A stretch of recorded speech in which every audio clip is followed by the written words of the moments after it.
Iran से दोस्ती छोड़ दो और बहुत ही ज़िम्मेदारी के साथ बिहेव करो। अगर ऐसा नहीं किया तो तुम्हें जला देंगे और तुम्हें तबाह कर देंगे।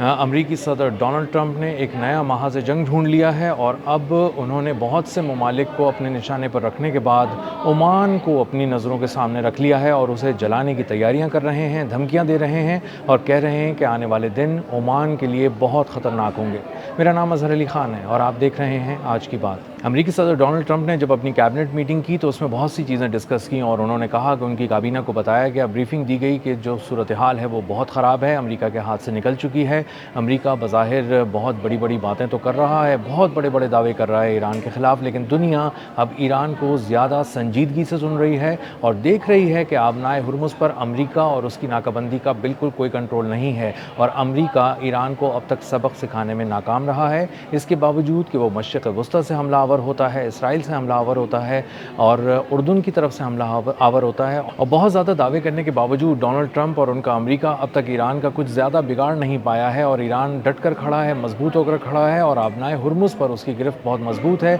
और ये असल में एक ऐसी शहरग है जिसको पकड़ के रखा हुआ है ईरान ने और पूरी दुनिया का सांस घुट रहा है और पूरी दुनिया में महंगाई की आग फैल रही है। इसीलिए डोनाल्ड ट्रंप ने जब कैबिनेट मीटिंग में ब्रीफिंग ली और उन्हें बताया गया कि आपकी गिरफ्त तो नहीं है आबनाए हुर्मुज़ के करीब, और इतना पैसा खर्च करने के बावजूद, अरबों डॉलर खर्च करने के बावजूद और रोज़ाना मिलियंस ऑफ डॉलर्स खर्च करने के बावजूद अब तक आप 15,000 एहलकार लगा के, वॉरशिप्स लगा के आबनाए हुर्मुज़ का न सिर्फ नाका नहीं मुकम्मल कर पाए हैं, बल्कि आपने जो ये दावा किया था कि हम हिफाजती हिसार में तमाम तजारती जहाज़ों को ईरान की इजाज़त के बगैर भी आबनाए हुर्मुज़ पार करा देंगे, आप वो भी नहीं कर सके और अब दुनिया आपके बजाय ईरान से बात कर रही है, उनको पेमेंट भी कर रही है और उन्हीं के हिफाजती हिसार में आबनाए हुर्मुज़ को एक तरफ से गुजर रही है और दूसरी तरफ से आ जा रही है और आप कुछ भी नहीं कर पा रहे, आप उन जहाज़ों को रोक भी नहीं पा रहे और आप असल में ईरानी पासदाराने इनकलाब के हाथों आबनाए हुर्मुज़ में और उनके समंदरों में हार चुके हैं। अब जब ये बात बताई गई डोनाल्ड ट्रंप को तो वो बहुत ज़्यादा सीख पा हो गए और बहुत ज़्यादा गुस्से में आने के बाद उन्होंने अपनी तोपों का रुख कर लिया ओमान की तरफ और कहा कि ये जो पर्शियन गल्फ स्ट्रेट अथॉरिटी बनाई है ईरान ने, वो ओमान के ताउन से बनाई है और ये वाटरवे की जो मैनेजमेंट है इसको करने के लिए दोनों मुल्क एक साथ जा रहे हैं, ईरान भी और ओमान भी। इसका मतलब ये है कि ओमान मुज़ाकरात में तो बहुत ज़्यादा साथ दे ही रहा था ईरान का, चाह रहा था कि अमन की बात हो जाए, किसी तरह अमन को मौका मिल जाए, लेकिन अब वो ईरान के और करीब हो गया है और इस आबी गुजरगाह की जो मैनेजमेंट है इसको करने के लिए ईरान का बहुत ज़्यादा साथ दे रहा है ओमान और इसका मतलब ये है कि वो अमेरिका के ख़िलाफ़ जा रहा है और मुसलसल जा रहा है और अब तो एक ऐसा मैकेनिज़्म भी डिवाइस करने जा रहे हैं ये ईरान और ओमान मिलकर, दोनों ममालिक, जिसमें पता चलेगा कि किस तरह से रब्ता करना है, किस तरह से गुजरना है और उसका जो एक शेयर मिलेगा उसको इन्वायरमेंट टैक्स के नाम पे वो लिया जाएगा और इन्वायरमेंट जब टैक्स लिया जाएगा ईरान की जानिब से तो वो उसका एक हिस्सा जो है वो ओमान के साथ भी शेयर किया जाएगा और इसका मतलब ये है कि ओमान और ईरान मिलकर आबनाए हुर्मुज़ और पर्शियन गल्फ और दूसरी तरफ खलीज ओमान, इन सबको मैनेज करने जा रहे हैं, जो कि एक खुली खिलाफ वर्जी है अमेरिका के लिए और आने वाले दिनों में लग भी यही रहा है अमेरिका को कि ओमान एक ख़तरे के तौर पे सामने आएगा। और उसकी वजह क्या है? और उसकी वजह यह है कि वो ईरान के साथ कह रहा है मिलकर कि तुम हमारे पानियों को भी मैनेज कर लो, तुम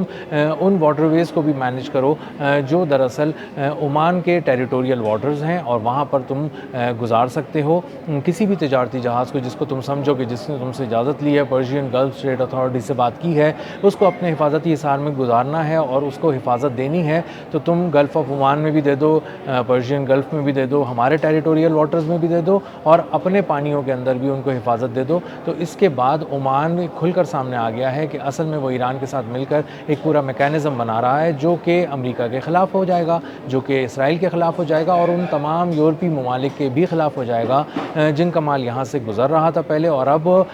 वो नहीं गुज़र पा रहा, या अगर गुज़र पा रहा है तो वो एक भारी $2 मिलियन की जो एनवायरमेंटल टैक्स है वो देकर गुज़र रहे हैं।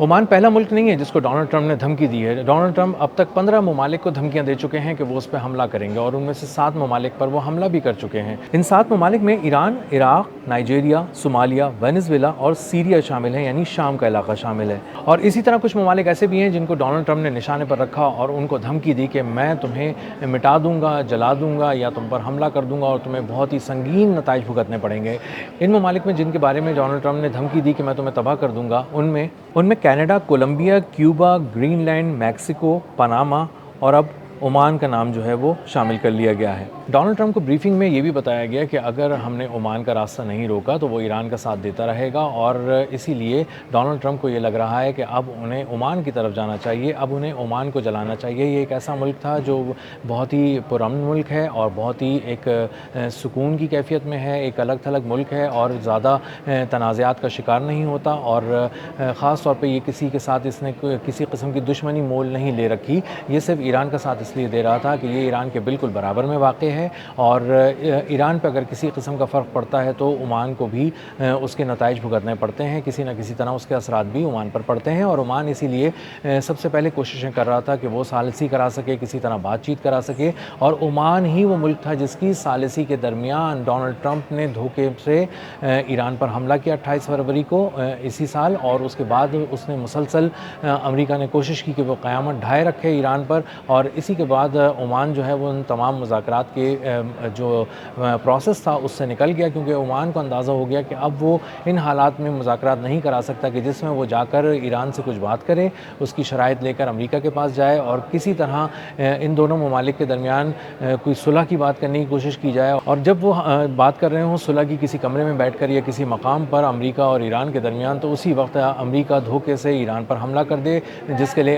ईरान बज़ाहिर तैयार ना हो या उतना तैयार ना हो जितना वो किसी हालत जंग में होता है। लेकिन ईरान पे जब उन्होंने हमला किया तो ओमान इस दरमियान में से निकल गया और उसके बाद अमेरिका ने ईरान पर जब हमला किया तो ईरान ने मुंह तोड़ जवाब दिया, पूरे मशरिक़ वस्ता से अमेरिका के कदम उखाड़ दिए, इसराइल को जला कर रख दिया और उसके बाद जो अमेरिका की सपोर्ट में आता गया उसको अंदाज़ा हो गया कि ईरान इतना मजबूत है कि अब अमेरिका से जान छुड़ा लेनी चाहिए। अमेरिका जो है वो एक इंतहाई ऐसा एक जहाज़ है जो डूब रहा है, जो मुश्किल में है, जिसमें आग लगी हुई है, इससे कूद जाना ही बेहतर है, अपनी जान बचा लेना ही बेहतर है या किनारा कशी इख्तियार करना बेहतर है। तो अक्सर ममालिक जिसमें यूरोप भी शामिल है, जिसमें मशरिक़ वस्ता के ममालिक भी शामिल हैं, एशियन ममालिक भी शामिल हैं, कोशिश उन्होंने यही की कि वो ईरान का साथ दें या ना दें, लेकिन कम से कम अमेरिका से जान छुड़ाएं, खामोशी इख्तियार करें, न्यूट्रल रहने की कोशिश करें। और अमेरिका को इसीलिए बहुत ज़्यादा गुस्सा है यूरोप पर भी, नेटो पर भी, मशरिक़ वस्ता के बहुत से दोस्तों पर भी, एशिया के बहुत से दोस्तों पर भी, और इसीलिए वो कहीं ना कहीं डोनाल्ड ट्रंप ये एहसास दिलाते रहते हैं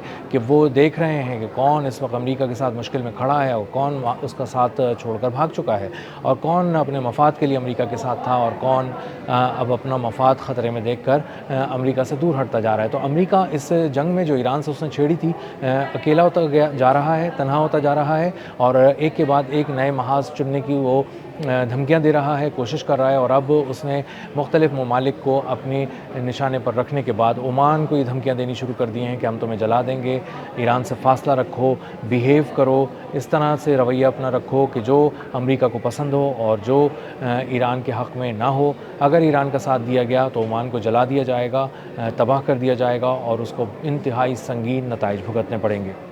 अब तक के लिए इतना ही, मिलते हैं अगले व्लॉग में किसी नई खबर, नए तज्ज़िये और नए ज़ाविये के साथ। अल्लाह हाफ़िज़।